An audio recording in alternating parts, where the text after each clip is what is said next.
strikes and sittings and the like. Because these gatherings, the Eid and the Fridays, is to make manifest the symbols of Allah in worship in accordance with the way which Allah chose and commanded. And we cannot take more than that. And we cannot stretch it the way we want, because this would be an abuse of this. So therefore, there is no legally justifiable stand for these actions of demonstrations, protests, and the strike. Now, what are the effects of such practices? First, such practices brings forth forms of chaotic behaviors in the streets, from crowding and so forth, and this negatively influence the affairs and benefits of people. Not only that, but it could only and easily subject the lives of many to dangers. In addition, the atmosphere, quote unquote, of these demonstrations is very fitting for the occurrence of theft and robbery during the days of demonstrations.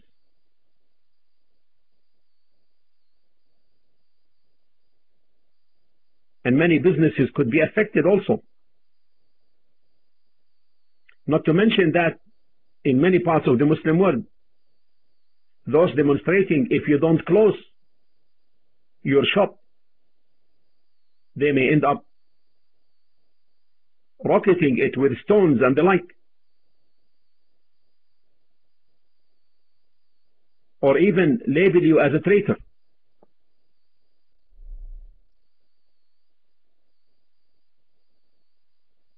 Secondly, even when people try to go along so as to protect their benefits, they end up closing their shops. And this really in itself is a negative influence on people's affairs and economy. Thirdly, demonstrations are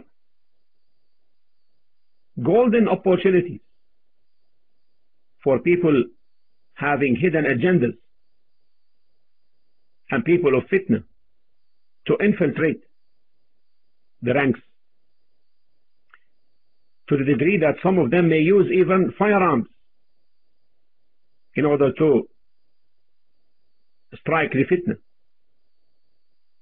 or to escalate so-called the situation between the demonstrators and security people, who in turn the security will return fire. Fourthly, it instigates enmity and hatred.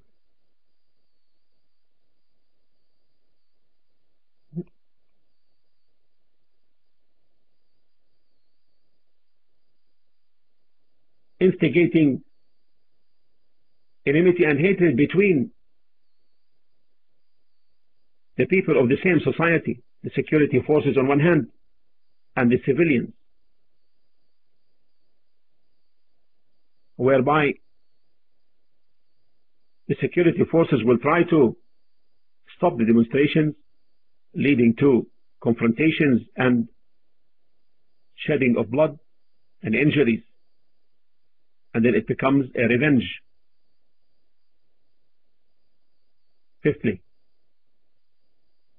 holding to the economical production, holding the economical production in many sectors because of the strikes, because most people who want to demonstrate, they request from the businesses and the like to share, and you see factories coming to a halt at times when the country is in most or in dire need to the collaboration amongst individual members of the society in all ranks. Sixthly,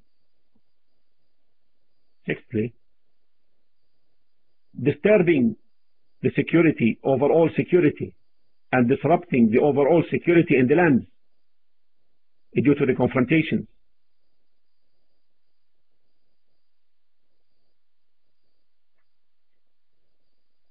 Seventh, those who took from such practices as means of worship, they are worshipping Allah, quote unquote, through a means which is not legalized and baseless.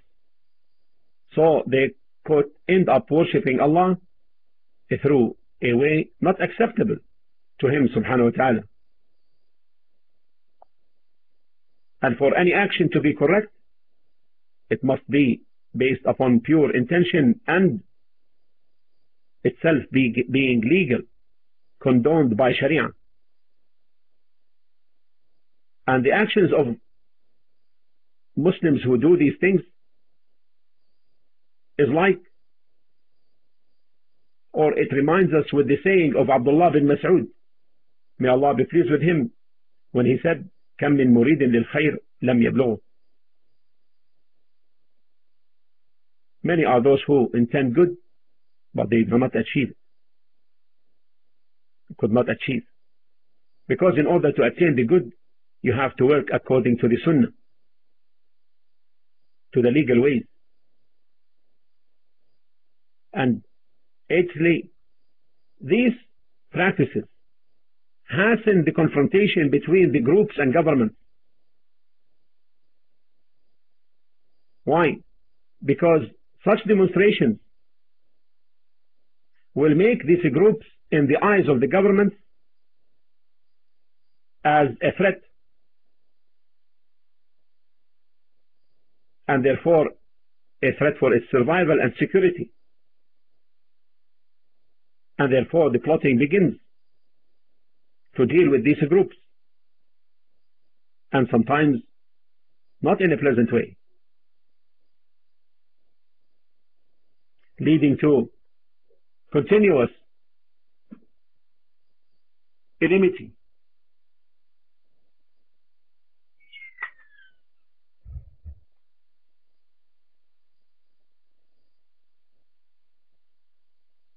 And mistrust.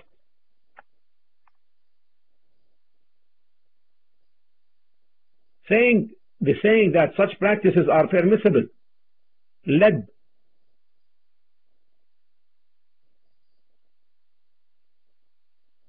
to utilization by the rejectionist Shia, who ended up making demonstrations during Hajj against what they called imperialism. And this led to many being killed from the innocent people in Hajj. And we all remember that.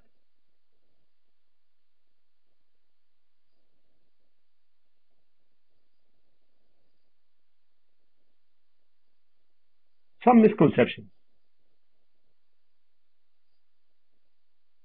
Some people say that in some countries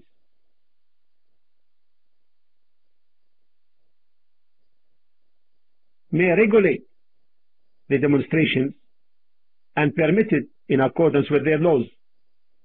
So what's the problem therefore in doing the same?